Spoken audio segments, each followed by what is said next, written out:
Good morning and welcome back to episode 9 of the Hyrox coaching podcast. Morning, Chris. How are we doing? Good, mate. Yourself? Almost 10 episodes down. Who knew? I know, yeah, double figures. Podcast is for real now. No mess at getting out of it. Good. All right, let's crack straight on. We're going to talk about strength endurance today, probably, and a bit of strength, I suppose. We'll do the whole spectrum. Gambit. Yeah, we'll see how it goes. We'll go down the rabbit hole because it's probably one of the biggest things we discuss along with aerobic capacity, but it goes hand in hand with it, right? We'll have a look at the results from last weekend because quite a few races on. We'll shoot through the solos, I think, because there's just too many now to keep on top of, like we were just talking there. Another 4 races this weekend, people hunting down points everywhere. So it's good to see, but Copenhagen, notoriously, or in the past, quite a fast course.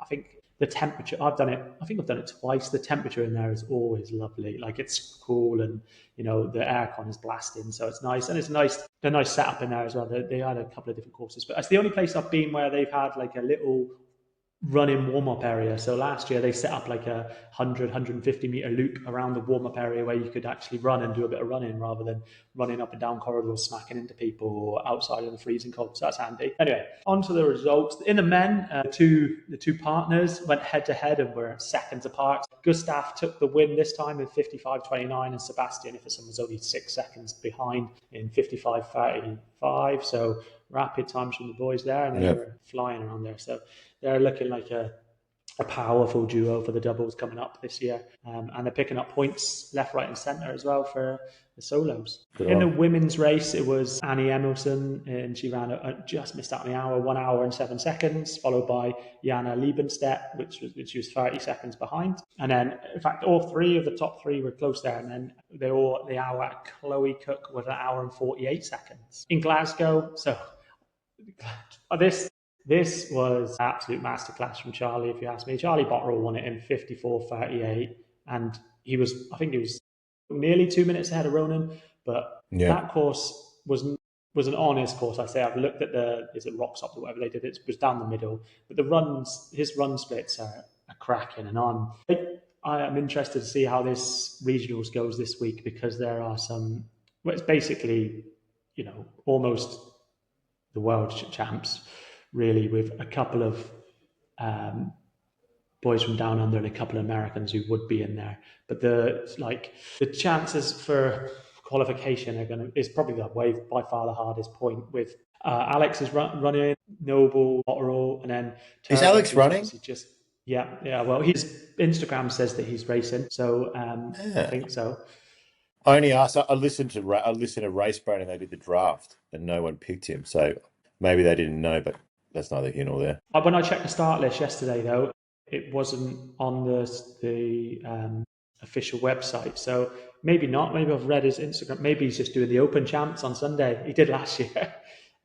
Maybe. Who knows? But yeah, it's not in some. But he said he was going to London. So whether he's just over there, maybe doing the doubles with Tim, I don't know.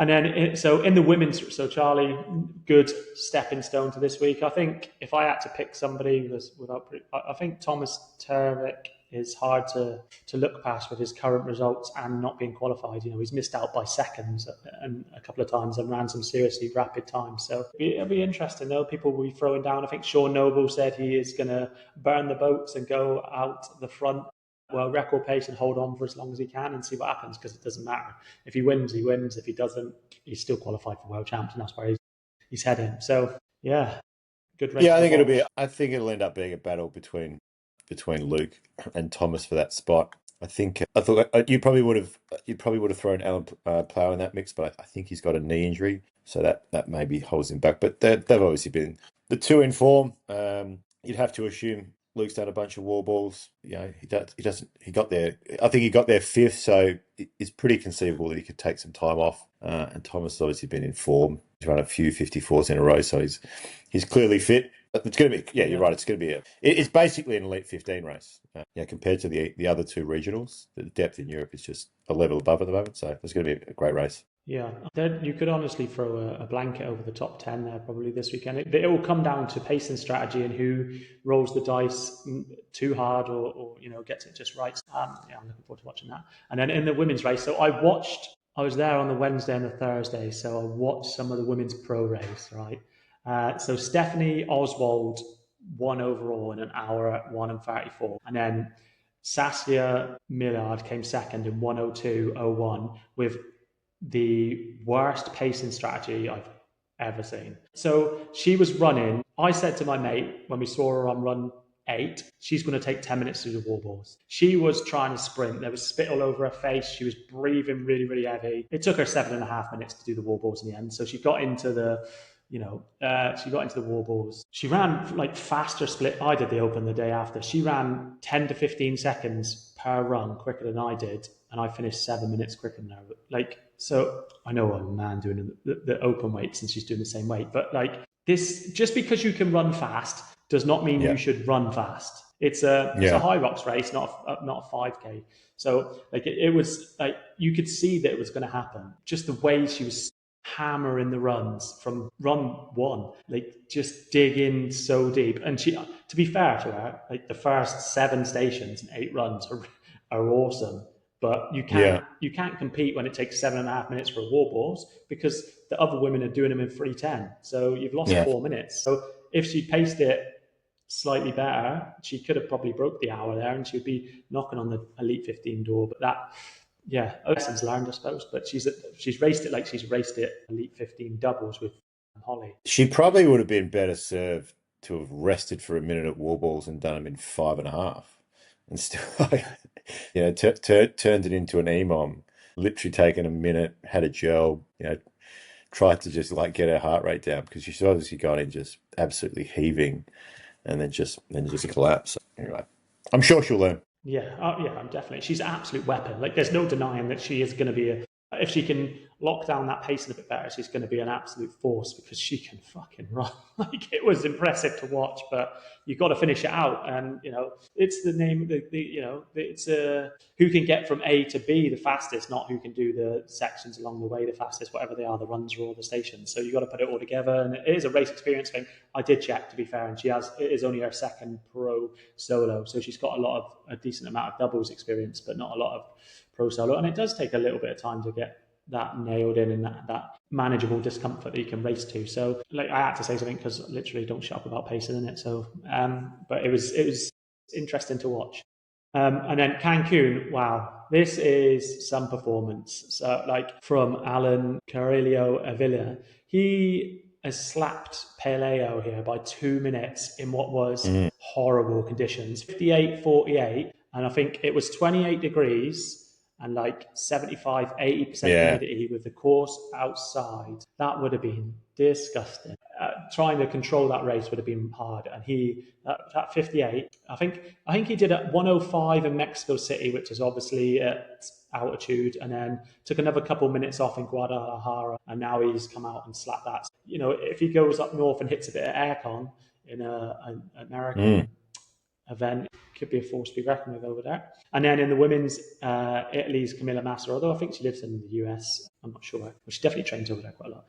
Around 66 to get the 105 points there. So she's got 4 wins already. I was listening to one of the podcasts. So yeah, just stacking wins. She needs one more, and then she's shooing for at least pretty much season, probably. Well, pretty much locked in. Again, you can't see 15 girls taking 5 wins. So you basically secure your spot, don't you?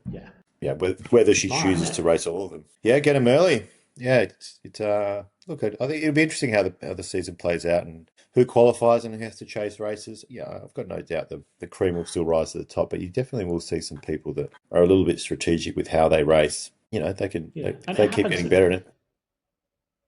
Yeah, it happens in plenty of other sports where they have points qualifying systems like athletics and marathon and stuff like that. They go and people race, you get more points for different championships, and you see people from ended up in random races in China, for example, like picking up points in diamond leagues and things like that. So it's good. It means racing is the thing that matters the most, not the finding the quickest course. Which, people will now start to go to these races. In fact, it's probably even better for Hyrox because they'll have more. It's far better at these random races. And this, I suppose, it kind of takes us. We probably need to talk about this because it's been all over my social media the last couple of days, and people DMing me asking what my opinion is about the new Hyrox World Champs qualifying rules.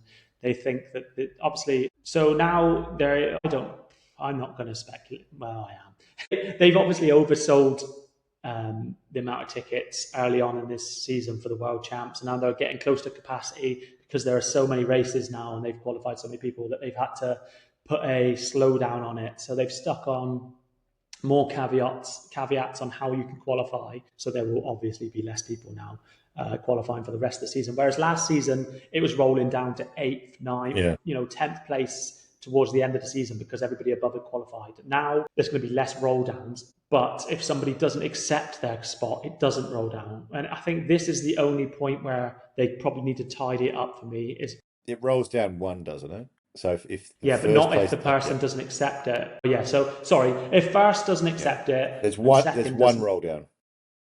Yeah, it'll go Correct. to. So if first qualified and second hasn't, but they decline it, it won't roll down to third. So it's even if it's a strange system. But what this is going to do is because there are so many elites now or wannabe elites racing, they're not probably going to take their spot in the champs, but they're going to be racing to get the 105 points. So what they need to do is the people that have got an elite license should not be counted in this because they're racing for something different. You put in a blocker on how far it can go down. So it's always those, 30 to 40, whatever, 50 people are going to be racing a shitload now, and they're going to be taking those top spots, the top one or two, and they're probably not going to take their world champs qualifying spot for age group. So it's going to stop it going anywhere. So people are just not going to qualify if they're racing, which they are going to because they've been encouraged to now because they have more points. So I think if you've got an elite license, that stop of the roll down shouldn't happen because it really is making it almost unattainable for most people, and they're going to end up with like 50 people there instead of 5,000 or whatever it is. I hadn't really given it much thought. I mean, to me, I think the World Championship should be for people that win age group or come second. Not to discourage people, but I think if you finish 8th in age group and the 7 people above you don't take the spot, I don't think you've really earned the right to race at World Championships, which I know might be a little bit controversial, but the World Championship should be for the best of the sport. It should be for the top, whatever it is, 1%, half of 1%. And it should be aspirational. But yeah, I don't see any issue with the fact that they stop the roll downs more or less after podiums. Yeah, that's sort of my take on it. They kind of, so far this season, it has only been the podiums that've got it.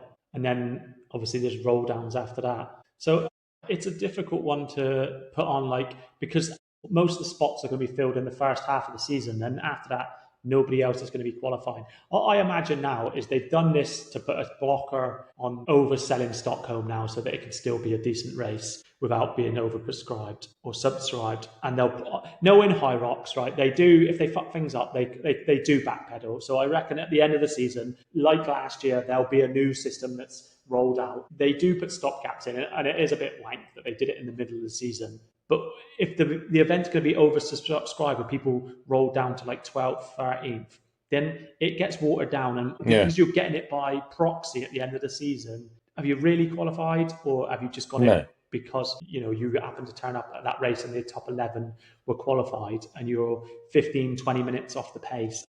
It's not really the same as someone who at the beginning of the season got it for third place and had to finish on the podium to do that.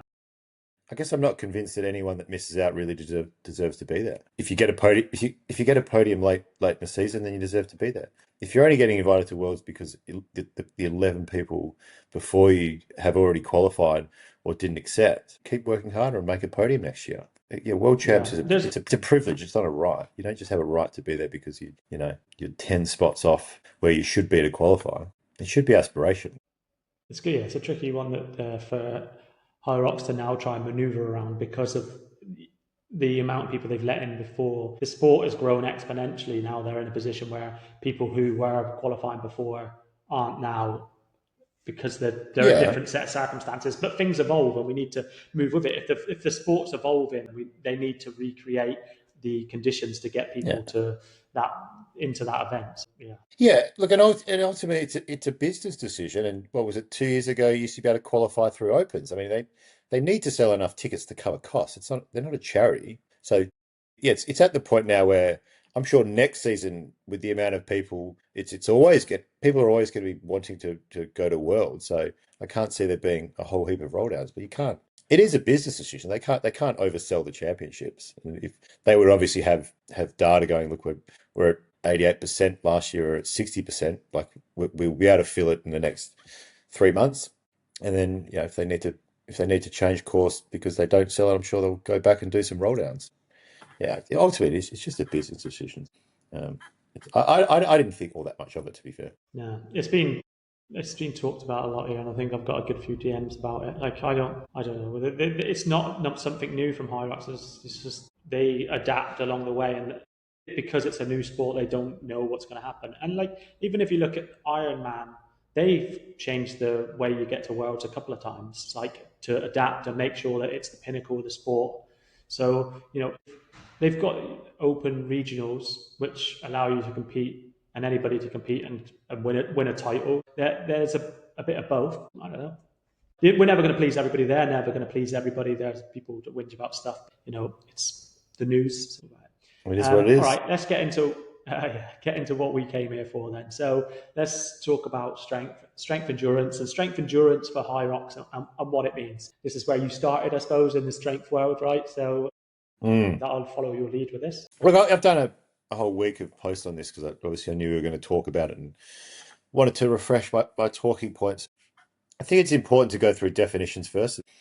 And I did a post, but I think if you think about strength is a very catch-all term. It's a bit like fitness. It's sort of, and people use it interchangeably and synonymously with different things that they talk about. So if you look at, say, strength on a spectrum, with maximum strength being the maximum force you can produce, say for 1 RM, like a 1 RM back squat is obviously the purest form of max strength, or deadlift.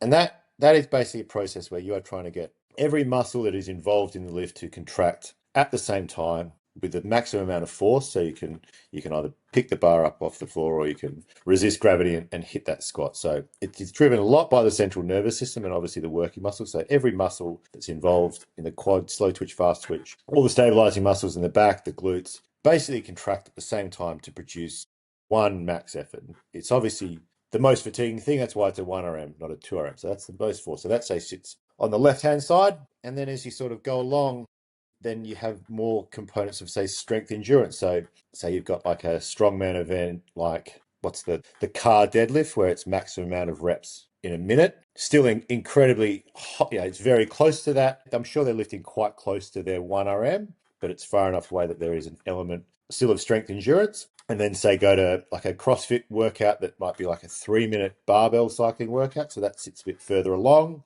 And then you might have, say, something like a Deca Strong that's like 12 minutes. And then you've got sort of Hyrox at the 60-minute mark, and then you can expand it out even to sort of half marathons and marathons. So think of strength and strength endurance as like a spectrum of how long do you have to continually produce force for, and what are the demands of your race. So we're on a Hyrox podcast. I think it's important that we talk about the strength endurance demands of Hyrox. And I think they often get overstated and overblown. People think that max strength, like how heavy is your squat, has any sort of correlation to your Hyrox performance. And my position earlier on was probably very little, and my position now is almost nil. I think there's almost no correlation above what you'd say is a competent amount of strength. Like I've always said, look, if you get to the sled push and you can't move it, you're in trouble. I think as long as you can move it with some level of efficiency, your maximum strength, and people always use a squat, so it's a decent enough example. Improving that would have no impact, in my opinion, on improving Hyrox performance. The Yeah, floor is agreed. yours.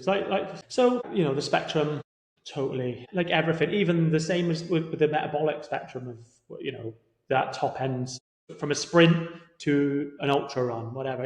We move along it, and the speed we can maintain versus the length of time are negatively impacted, right? So inverse relationship. The same with strength. So the amount of muscle fibers we recruit reduces as we go for longer or do more reps. So we know exactly what Hyrox is. This is this is the easy bit for us. We've got 8 runs and 8 stations. We can forget about the runs because we're going to talk about the muscular side of it. Like from a muscular point of view, we know exactly how many almost exactly how many contractions we've got to do or how many reps we've got to do per element so that we can train those things. Not in one of those things do we stop and do a maximum effort on anything. So like even if we think about the sled pull and if you can do it that first movement slightly explosively, like maybe that will get you like some more room to move the sled or you'll move it faster, but is it the smartest thing to do in a race that lasts however long for each person, from the world record at 53 minutes to people taking 3 hours? You don't want to. What you want to be doing is being as efficient as possible with the movement. So you don't want to be recruiting the maximum amount of muscle fibers. So if you are, if you're doing things explosively and really powerfully, you're recruiting too many muscle fibers, you're not being efficient. So we have to look at the strength endurance side of things and keeping the cost of each rep as low as possible. So we need to do it with good mechanics. And the only way we work those is if we do them repeatedly.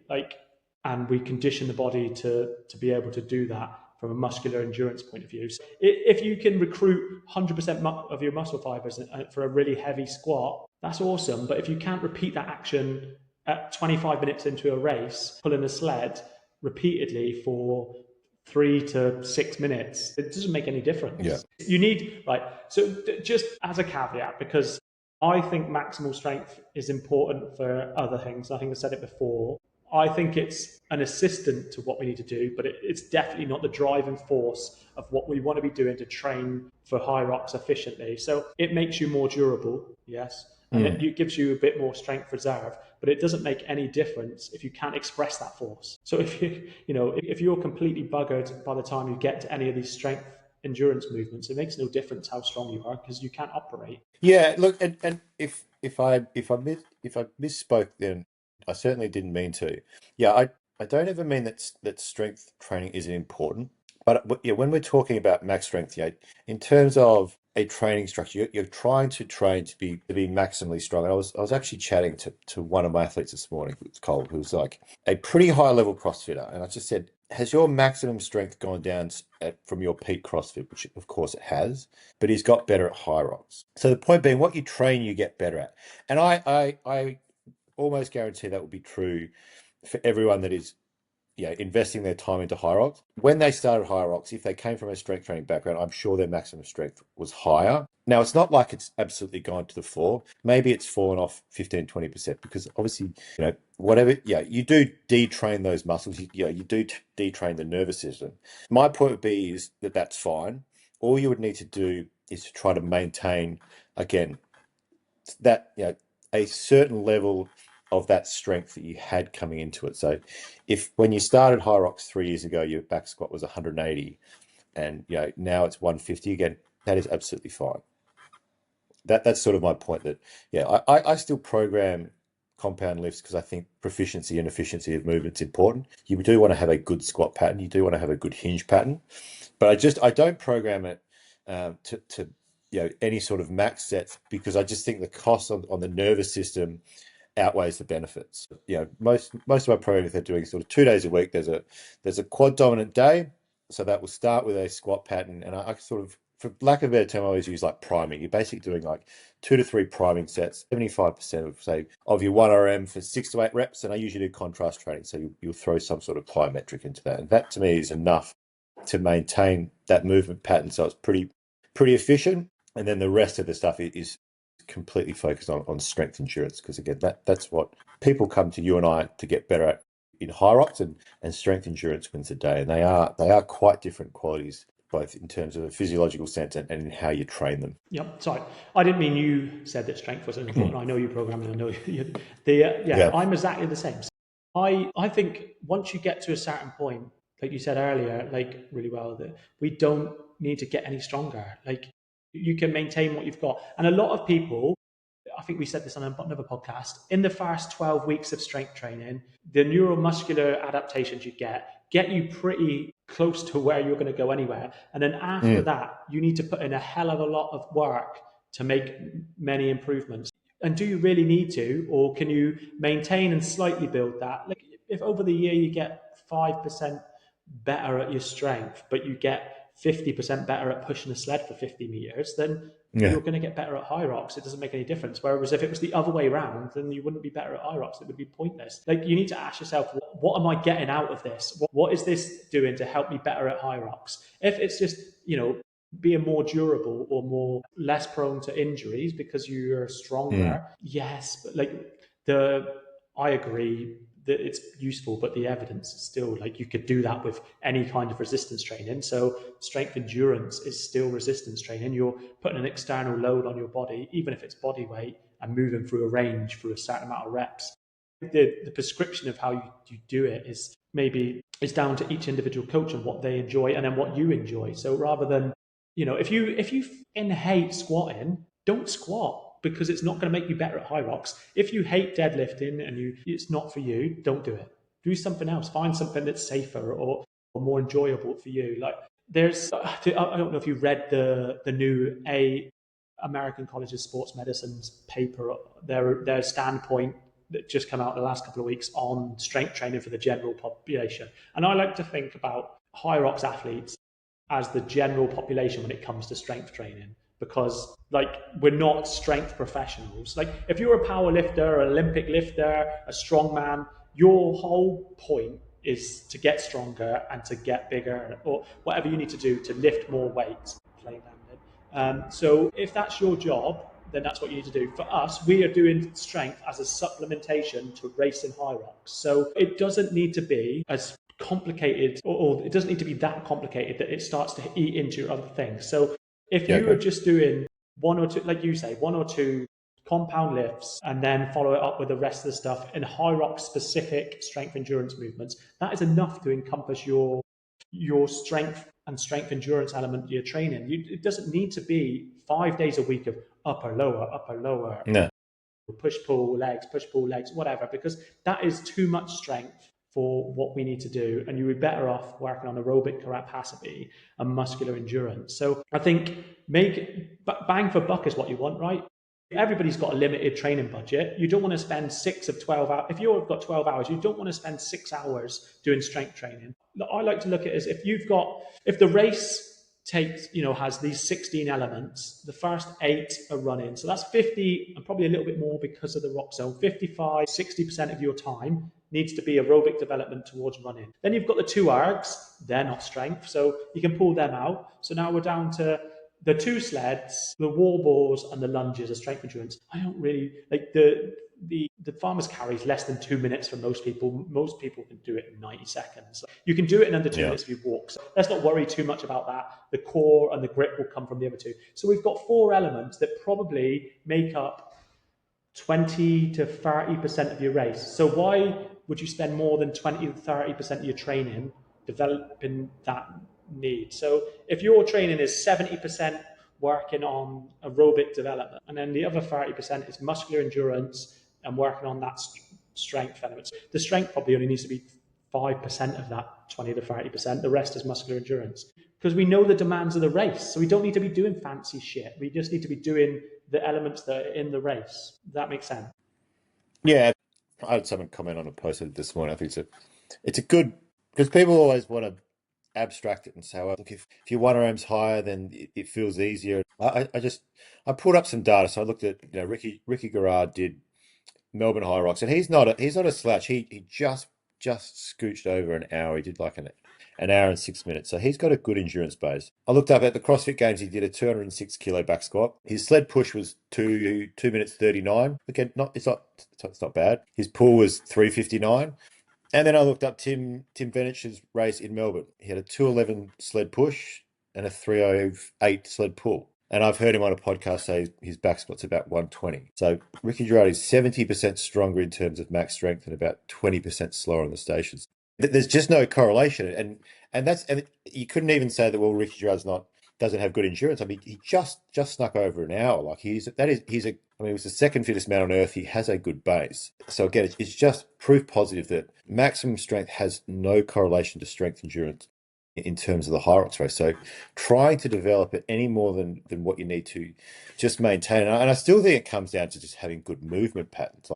you should have a good squat because having a good squat helps you in wall balls. Being strong in the squat doesn't help you in wall balls. But if your mobility is poor, if your squat pattern is poor, that's gonna create a lack of efficiency when it comes to wall balls. So I think, like I said, being efficient in that movement pattern helps. Being overly strong has no benefit because again, I'm sure there's yeah, it, no disrespect to any Hyrox athlete, they're not strength athletes. You don't look at anyone and go, they look like they can move some tin, but they are incredibly durable. They have great aerobic capacity and great strength endurance, and those things need to be trained specifically. Like you said, we know what the race is, and training the stations.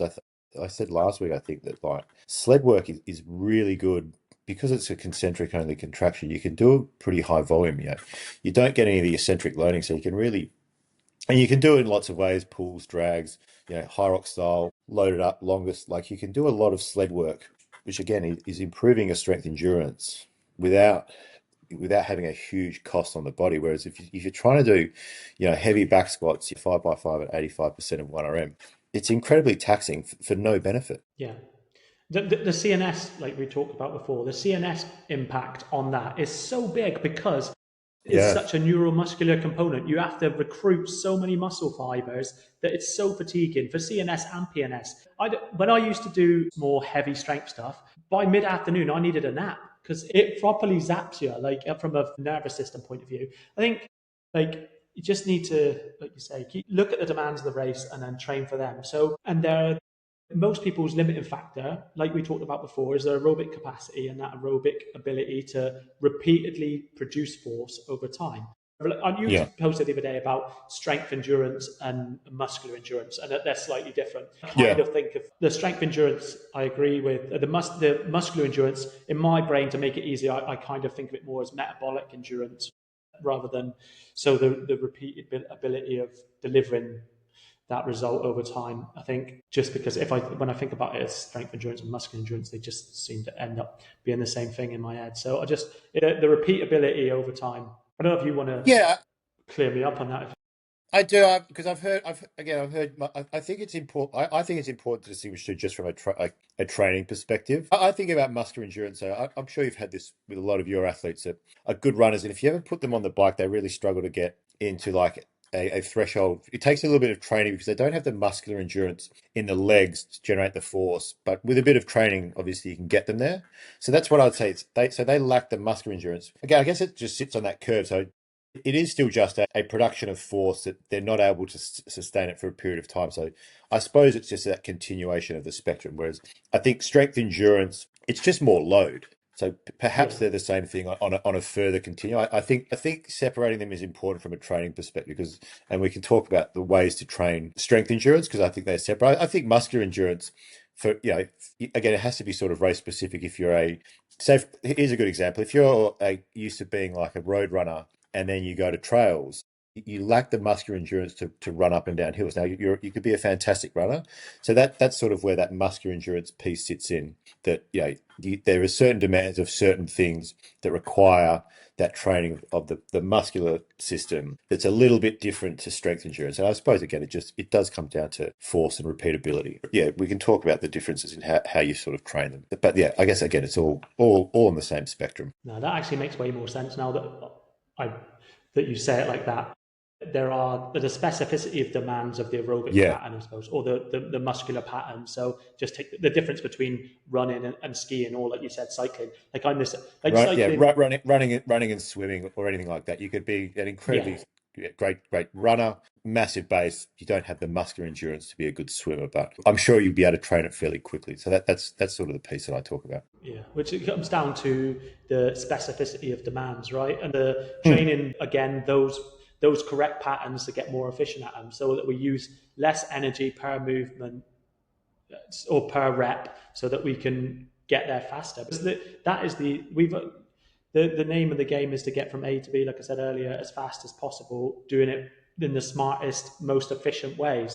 That is, you have to. The funny thing about Hyrox is everybody's most efficient way is almost different, like because of the type of Yes. person they are. So, like, if you just look at that last race with James Kelly coming from wherever he was, 13th, 14th to second overall versus, you know, Rich Ryan who went the other way. Like it's there's so many different. It's even though people are racing each other, they're still technically time trialing because they need to play to their Yeah, strengths. There's no point if like James Kelly knows that there's no point in him going out and winning because he's tried it right, winning the ski and the sled, and then he can always come back strong in the back half. But it's never paid off really well for him. But whereas when he races to his strengths, he is finishing strong. The same with like people need to start realizing that they're racing their own race, whether they're racing against mm. people stood next to them, which for 99% of the people listening to this podcast, they're racing their own race. They're not racing the people around them. The problem is they get sucked into racing around them. So they need to train for their to get better to race their own race. So if you have got, like you said, a really high strength background and you come into this, you don't need to do as much of the stations as somebody who's coming from a running background who doesn't have as much strength, overall strength capacity and strength endurance. They need to attack them in slightly different ways. But it still shouldn't, it doesn't, you still need to look at the demands of the race. It's still highly aerobic and the strength Yeah. endurance side is minimal. I think we let's talk about how we train strength endurance and the best ways you do it. So if to make it easy, just sign up to one of our programs, and you don't have to listen to the rest of the podcast. Let's talk about how you train strength endurance after your first couple of compound exercises. So I think it's important to break it down into muscle fiber types and what we're trying to do. So, like you said, you're trying to get from point A to point B as efficiently as possible. The most efficient way to do that is to use it as little anaerobic energy as possible because it's fatiguing. So, you've got your slow twitch fibers and your fast twitch fibers. So, ideally, we want the slow twitch fibers to take as much load on those stations as possible, and then when the fast twitch fibers, which are anaerobic, do kick in, they contribute as little energy as possible, and then we obviously clear that fatigue with the aerobic system. So first thing, like tempo lifting, I think is far and away the best way to train your slow twitch fibers. So look, I post plenty of videos of my clients doing it. I think machines are great for it. I think machines are far better than a compound lift for a number of reasons. So there's a few key points of tempo lifting. So pick the target muscle. So say for quads, pick leg press, hack squat. You can't even do it on a leg extension. You want to do 8 to 12 reps, 4 to 5 sets, with both the eccentric and the concentric being around 2 to 3 seconds with no lockout at the top or bottom. And you want to try to maintain a consistent breathing pattern. So what we're trying to do with the slow concentric, obviously when you produce force quickly, velocity, you're more likely to use fast twitch fibers. So what we're trying to do is train the slow twitch fibers to produce as much force as possible with as little interference as fast twitch fibers. Every set needs to be to failure because intensity is really the only driver of change in a muscle. And then short rest periods because slow twitch fibers are fatigue resistant. So look, it's brutally tough, but it's very effective and pretty time effective. So again, it's like 4 to 5 sets, 8 to 12 reps, all sets to failure. You shouldn't be able to do 5 sets of 12 because of the nature of fatigue. And it should, a good tempo lifting set should look like 12 reps, 11 reps, 10 reps, 10 reps, 8 reps. And then you're sort of on the floor, heavy breathing. So that's a super effective way. Mainly use that for the quads, and like I said, leg press, hack squat, even leg extension you can do it on, but the machines are better. And I think the machines are better just because they take out any sort of pressure from your lower back. It's highly fatiguing from that muscular standpoint, and you just don't want your lower back to be the limiting factor.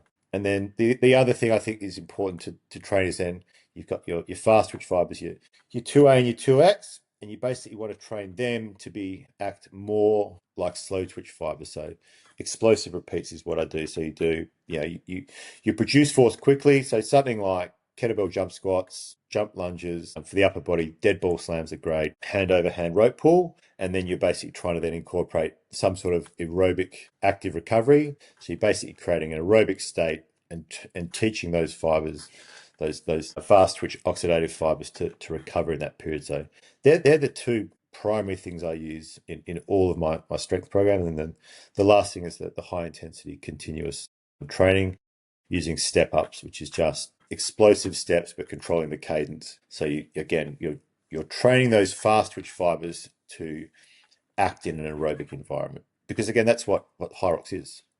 When your fast twitch fibers are brought into action, you want them to recover as quickly as possible, not to be as fatigued as they are if you were to just do a max all out effort. Yeah. So similar, but without the tempo lifting, I think for me. compound lift, get that out of the way, and then we're looking at. So I've done it a couple of different ways even EMOMs with like a circuit. I listened to something Alan Cousin did as well, and he does strength circuits or strength endurance circuits for up to 90 minutes, which sounds. I did it for an hour once, but it's just too fatiguing. And then the drop off kind of goes by the end, but it is definitely it's a zone 3 workout for a full hour. So I like to do. Obviously, it's what did that look endurance, like? So the hour one, I had 6 exercises and basically just 40 to 45 seconds of work on each exercise, roll to the next exercise. And they were all Hyrox looking exercises. So there was sled push, sled pull, lunges. I think I did wall balls, and then there's 2 other exercises in there. Oh, I did bent over row, I think, and a kettlebell swing. So the hour went fast, like, because you've literally gone bum, bum, bum, bum, bum. But by about 40 minutes, it was probably a little bit long. 40 minutes would probably be right. By about the 40-minute mark, it just got a little bit too much. Probably needed it.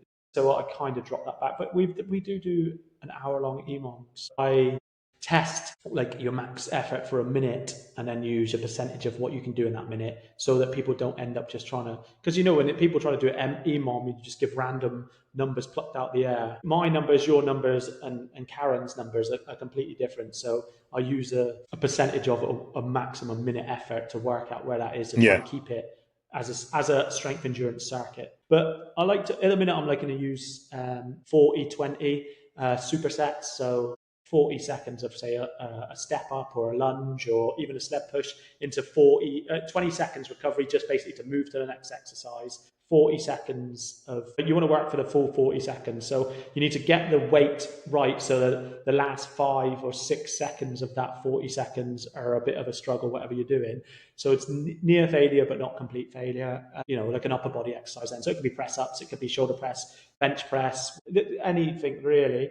That looks kind of like it was going to cross over for Hyrox. So do that for 12 to 15 minutes and then move on to 2 other exercises. So I also like to do, for the sled push, start at like 20 meters non-stop push. Obviously, sometimes you've got to quickly run around to change direction because of the length of the lane. You'll do that for 5 or 6 sets, but without complete rest as well. So you end up with 100, 120 meters on the first go, but with like 30 to 40 seconds rest. Your heart rate's still up and you're still breathing heavy enough because you want to move it well over that 20 meters. And it works up to about 40 meters. 40 meters by 5 sets is horrible. You need to get the load just right so that you can get through the 40 meters. Because if you try to do that with pro weight, you ain't doing it. But that's not the point. The movement pattern. So you might have to do it with open weight minus 20 kilos. It depends on your environment and your gyms. Like, you're working for maybe a minute and a half of sled push, and then you're having only 30 seconds of rest for 10 minutes. Jesus, you know how to push a sled after that. And if you don't get the load right, then you burn out pretty simple. But it's progressively overloaded. So it starts at 20 meters, 25, 30, builds up. But that last one is pretty rank. And then I like to, like you said, keeping the aerobic component. So because it's strength endurance, we want to keep it oxidative. We want to keep the rests incomplete the whole time. So that sled pull one for me is one of the biggest things I've found. It's like to get decent volume in a strength endurance session without overloading it. So you do 2 minutes or 3 minutes, start with 2 minutes on a assault bike at a moderate effort, zone 3 heart rate. So it's almost a little bit 20, 25 minutes of tempo into sled push. And you want to get it at race intensity or just under, so that your heart rate probably touches zone 4, but low end of zone 4. And then you're back on the bike to keep the heart rate up, back into the sled push. 4 to 6 sets, so 20 to 25 minutes. And I've been doing that once, sometimes twice a week for the last 6-8 weeks. So I think the sled pull assault bike combo is really good for keeping that momentum up and getting good volume in. So for that, I'd probably get 200 plus meters of sled pulling, which is pretty decent. You can use whatever weight you want. Build up, so start with open weight, or get the guys that start with open weight and then build up the pro weight.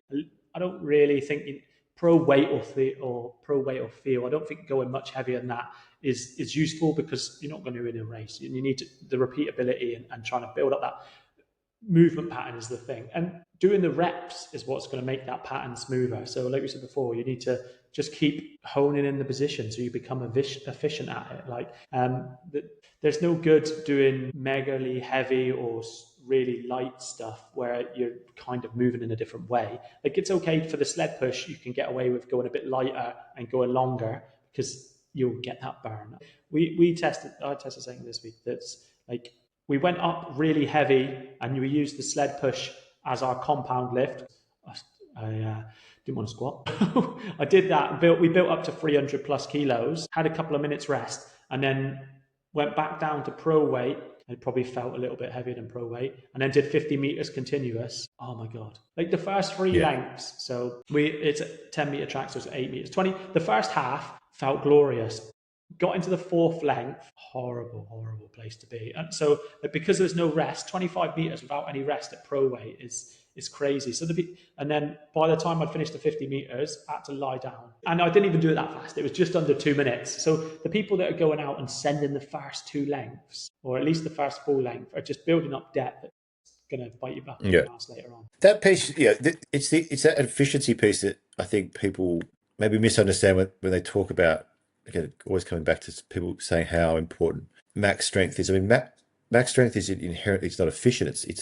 You fatigue incredibly quickly. Efficiency is about basically how little energy you can use to get the job done. If you think about like a car race, think about like max strength as like one of those NOS boosters, super powerful, burns out, and then it's done. Whereas when we're talking about a Hyrox race, it really is an efficiency race. It's like how quickly can you get from point A to B, burning as fewer calories or using as little energy as possible? Because the higher the amount of energy you use, the higher the cost it has. I know that may sound counterintuitive, but it's the truth. Obviously, the person that runs the fastest time is probably not the person that I'm sure if you looked at the heart rate data of the fittest guys, that they're not redlining at 188 beats a minute. They're just very controlled because again, they're just these efficiency machines. So I think people need to think about their strength work as like, how can I be efficient at moving stations? Now, obviously, yes,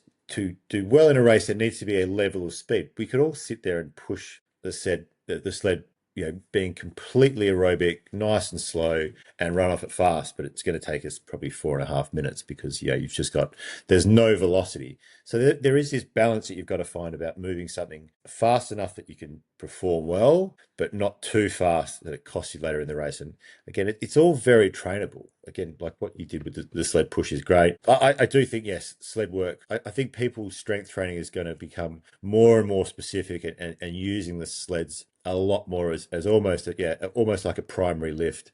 There'll be a little bit of supplementary stuff to keep those movement patterns efficient, but what the demands of the race are, so why not incorporate them in different ways? Doing some heavier stuff, maybe doing some sled drop sets, I do a little bit like a sled pull to a sled drag, just so you get like the technique of the pull, then the continuous movement of just a drag.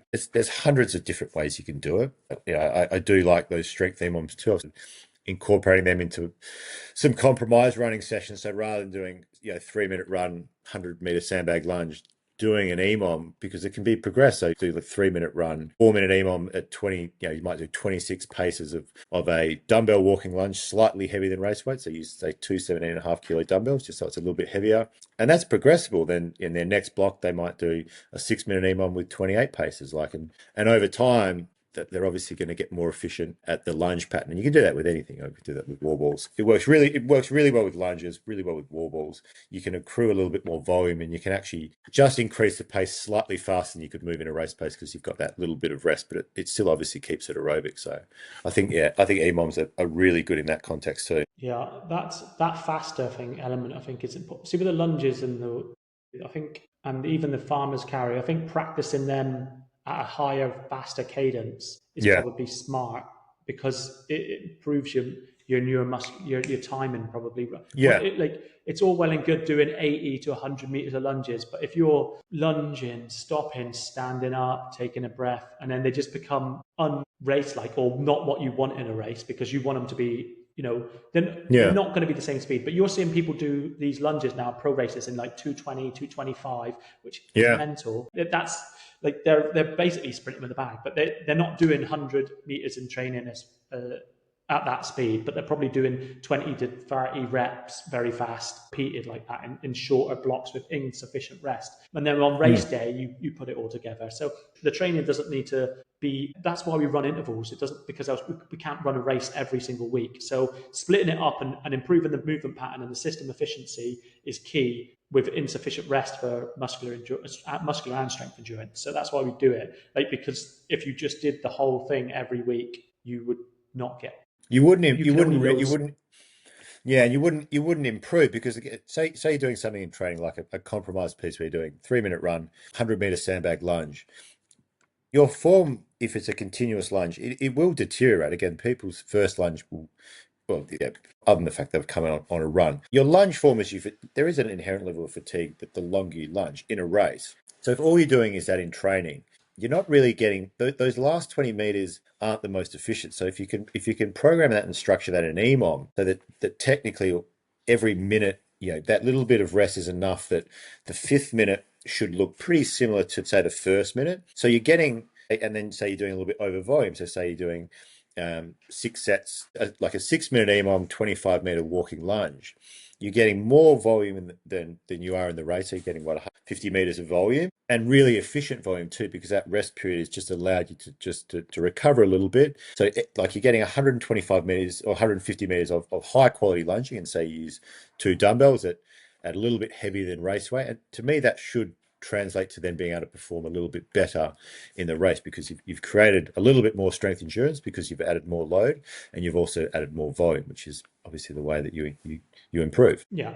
And that's one of the reasons I do these lower intensity, longer sessions, because if you are at race intensity trying to go into a station, you are going to be less efficient, but you're going to, things are going to get sloppy and you can't repeat it. So doing something for 80 to 90 minutes, you can't do it at race intensity and you can't get that much volume. And you might get 100 meters of, if you do 3 or 4 minutes of an exercise, you might get most of it in, but then you're not going to be able to repeat that again. But if you go in with an easier run pace, you're still going to get some feeling of compromised running when you jump off the station, because you've put in a decent effort on the station because you aren't compromised going into it. So it's that insufficient rest that, like, just off the top of my head, so we do like 3 minute run at, let's say for me, it's like 4:30 per K pace, which is like a minute 10, a minute 15 slower than 5K pace. If I was to do it now fresh, it would be very comfortable zone 2.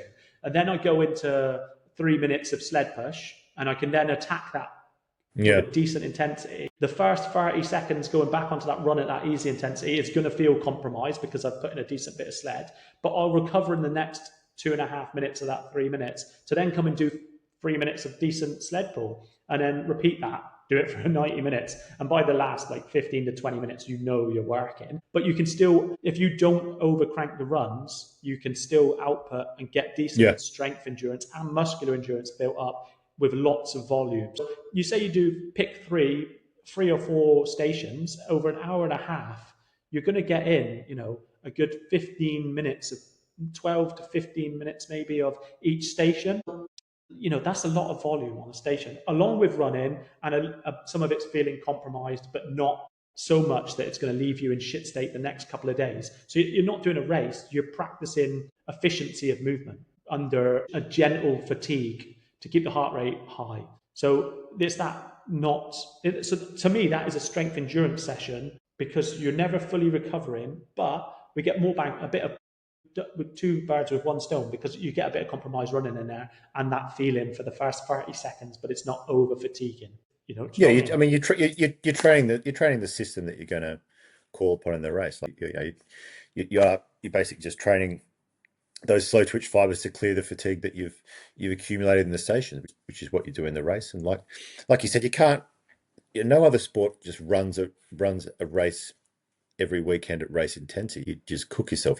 What we're doing in training is building the fitness components and the conditioning components that on race day we can perform at a slightly higher intensity than we train at. But if all you're doing is doing things at race pace and race intensity every week, you're gonna burn out very, very quickly. So you've just got to find ways to train the systems that are going to serve you in the race. And we always come back to, you've got to have massive aerobic capacity, because that's going to then feed into how good and how well your strength endurance is supported. Because, if you are, you're too anaerobic or you go too hard in that strength piece and you've got poor aerobic capacity, your race is very poor. But if you've got excellent aerobic capacity and you do spill over a little bit on one of the stations, you can pull it back. And obviously Dylan's one of the best in the world, but I think he showed that really, really well in the Washington race. He, obviously had a really tough sled pull, but was able to pull it back by later in the race and was able to finish strong. So the two go hand in hand. So you've got to train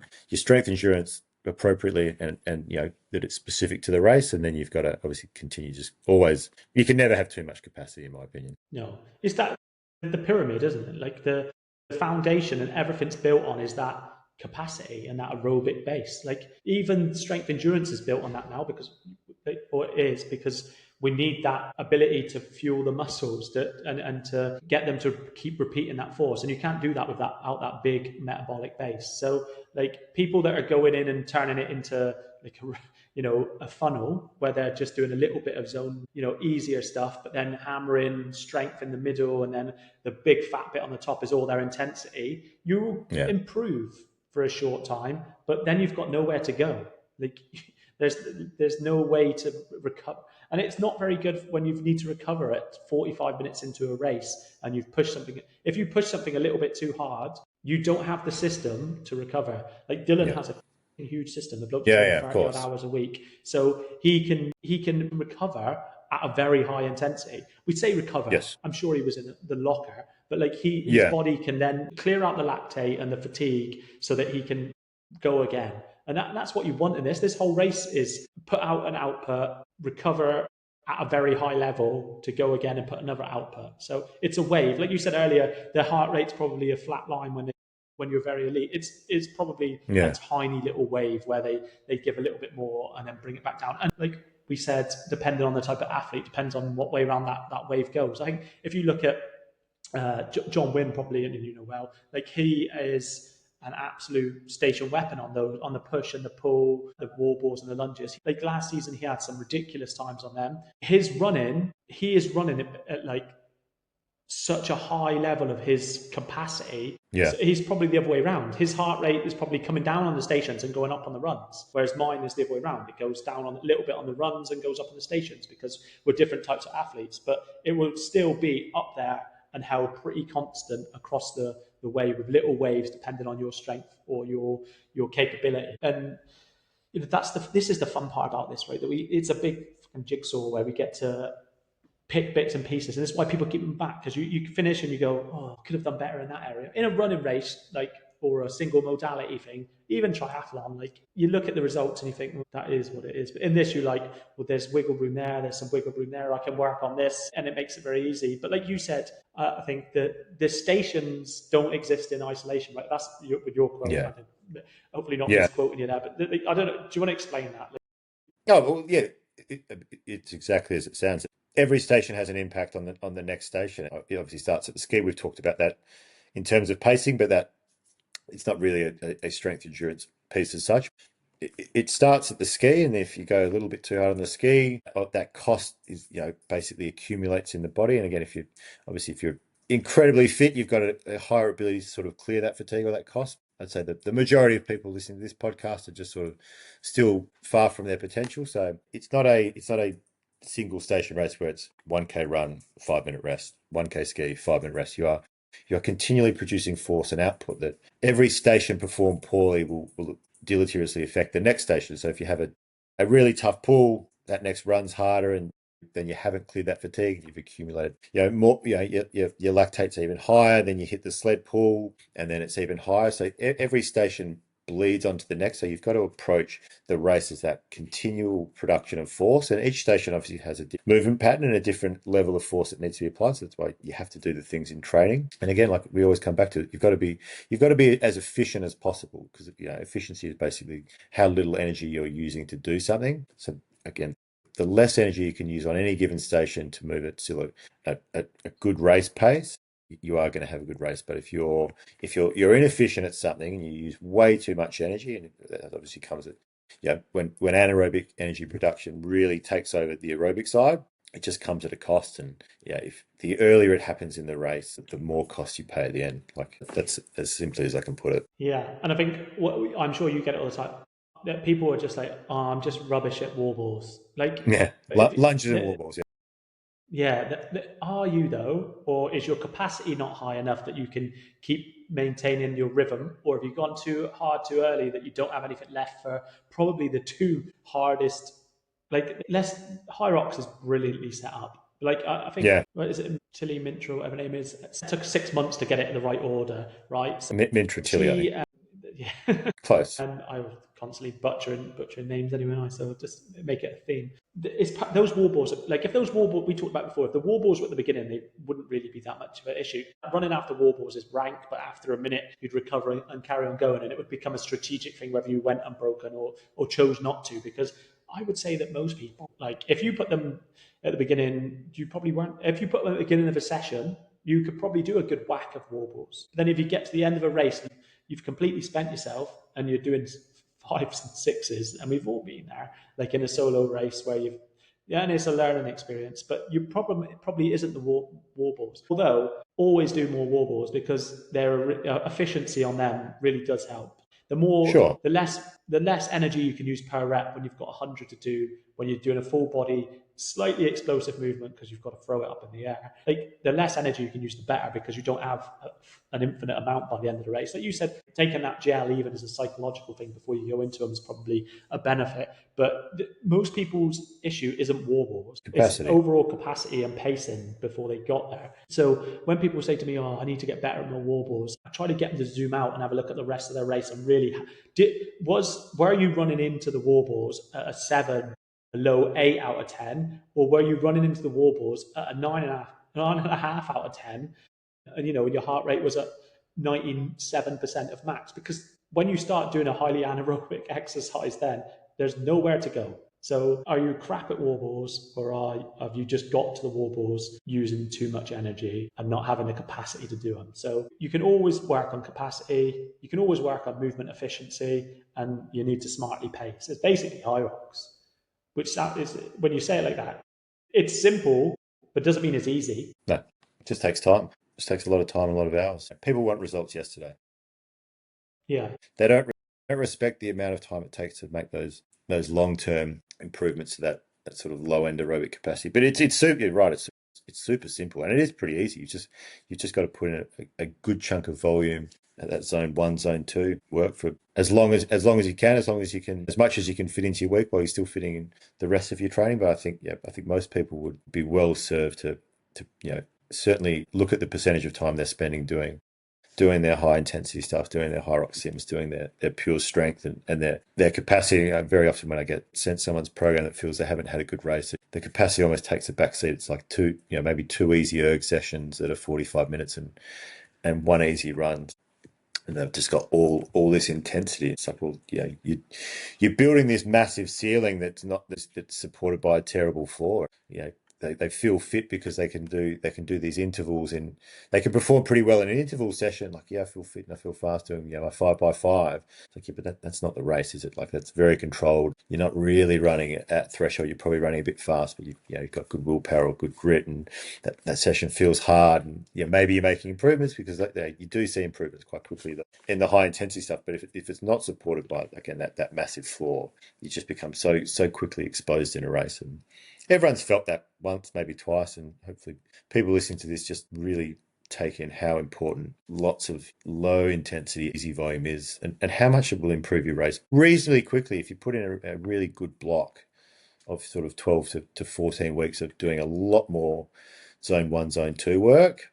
We're probably doing less intensity stuff than you have been doing. People's improvements would improve significantly. But a lot of people just want the hard stuff because it makes them feel like they're getting better at the race. You feel better as well. Like Yeah. you don't feel beat up all Yeah, the yeah. time. Like you can recover if you're genuine with it and you just do some, like, just sit on the bike for an hour, put the screen down and just pedal. Like you'll recover to be able to do your quality stuff again the next day. You don't need to be hammering it every day, day in and day out. Take a day that is just a couple of days a week that's just you recovering to be able to do the quality. If everyone wants to believe that the quality is what really gets the results, then surely your easy days can be really easy, because it doesn't matter. You just need to be able to put the quality down. If you're hammering those easy days every time, then you're not putting the quality down. You're shooting yourself in the foot. You're not doing what you need to do to stress the system to adapt. We talked about that before. But I think people need to realize that it's an endurance sport, and predominantly endurance training is pretty boring. You need to do the same things over and over for a long time to get adaptations. And that's the simplicity. Like, that's the bare knuckle, like the bare bones of it. I'll get a phrase out there in the end. Like, you just need to do the same things over and over for a long time, and you will get better. Recover, repeat, and like progressively overload over time, a little bit more, a little bit more. And I think that's basically what that position stand from the ACSM said this week, is the nuts and bolts and the tiny bits and the details don't matter as much as consistency and progressive overload. So do what you do, works for the race over and over and over and over. Do what you like. If you, like we said earlier, if you hate certain movement patterns and they're not in Hyrox, don't do them. If you hate the movement patterns in Hyrox, you probably need to find another sport, to be fair. Don't do Hyrox. Yeah. Right. I don't know. Have you got anything you want to add to that, or should we wrap it up and do a whinge of the week or win of the week? I'm happy to wrap it up there. I think we've covered a fair bit. Sort of talked plenty about endurance and capacity, which I'm sure we'll talk about most podcasts. But I don't think I've got a whinge of the week. I mean, maybe one or two. But do you have a whinge? I'm going to go with win this week, because I do have a whinge. I think I'll leave the whinge for next week. But so my win is probably our best ever weekend as a team. They're in my win. Did I say win? Yeah, my win is probably the Glasgow there. So I think so there's people on my program who, on the two programs that I do that are group programs, some aren't part of the WhatsApp groups. I don't actually know the racing, so I did miss a couple out. I posted a post out the other day. So I think we had, in the end, over 50 people racing in Glasgow. Amazing. I think it ended up being 25 PBs and 10 first timers, so like 35 people out of the 50 were, and the rest were pretty close. And then we had a couple in Copenhagen as well. We ended up with 16 podiums, which is by far our best weekend. I think that's the first time. I think the 9 was the best before that in a weekend. For an event that was so well prescribed, there was that many people there to pick up 16 podiums, and none of them. In fact, 16 podiums, but 18 people, because some of them were doubles, and both of them were on the programs. Yeah, 18 flags. Amazing. Pretty impressive. And I was pretty proud of what other people are doing. It's good to see. Sometimes, I don't know if you feel it like that. It's you're in the weeds and the trenches all the time, and sometimes you have to zoom out to get a realization that what you're doing is actually working. We're so into the detail of how we're programming stuff.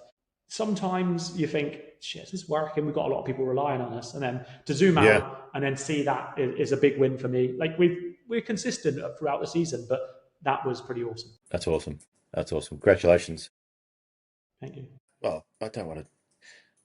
Probably on the back of what you said, there's been a couple of podcasts and a couple of the elites have come out this week talking about cycling and saying that you need to be cycling at 80 to 85 RPM for it to transfer to running. And I think it's the wrong. Yeah, I think it's the wrong message. And I think it's kind of bullshit. Again, it's almost a bit like treadmill running. Like, you should run on 1 or 2%. It's like, just get the volume in. If you like running on a flat treadmill because it feels good. I know there's obviously some benefits potentially to the impact, but does it really matter at the end of the day? No. What matters, like you said, consistency, frequency, and volume. Yeah, I think to hear, there was 2 elites that came out and said you've got to be, your RPMs have to be 80 to 85 because it's got to be, half of what your running is, and that translates to running. It's like the volume is what matters. If you can get on the bike for an hour and spin at 65 RPM and get your heart rate to a decent level, you're going to get all the adaptations you need to build that base. So just major in the major is my, trying to be positive about it, like major in the major. So for me, if you're doing cross training, so we'll call it the bike, that is cross training because it's not in Hyrox. We're trying to get central adaptations, mainly for that aerobic adaptation. Sure, we can get some muscular endurance in the legs, right? The main adaptations are the heart and blood, mitochondria, whatever. And it makes no difference. So it's the same with cadence. Everybody is different. But due to their genetic makeup. So even if you look at Chris Froome on a bike, he looks like a sewing machine. But then if you look, I'm pretty sure Lance Armstrong was like 70 to 75 RPM. Those blokes, let's not get into like too deep into the cycling part, but they were two different people on a bike. The same with Jack Daniels looked at that cadence thing. Right? And in an elite race, I think it was the 10K, the average cadence was 180. But then if you drop down into like the 5K, Mo Farah's cadence was like 205. It was really, really high in his 5K in the last couple of laps because he's running a sub 4 minute mile, or at a 4 minute mile for a 5K. It's insane. So everybody is completely different, and you can't compare this. That's complete apples and oranges. Like what you ride on a bike compared to what you run are not the same thing. It doesn't make any sense. Yeah, agreed. All right. On that note, well, leave it at that. Well, I'll see you next week anyway. So we'll work out if we're going to do a podcast in person next Thursday or whether we are. I don't know. Do we have the tech? Do we have the technology to do that? We might just have to do it still sitting across from one another. We'll figure it out. Yeah, look at it, waving from across the room. I'll have a look at it anyway and see what it says. Right. Yeah. Good to talk to you, mate. Always a pleasure. Nice one. See you, mate.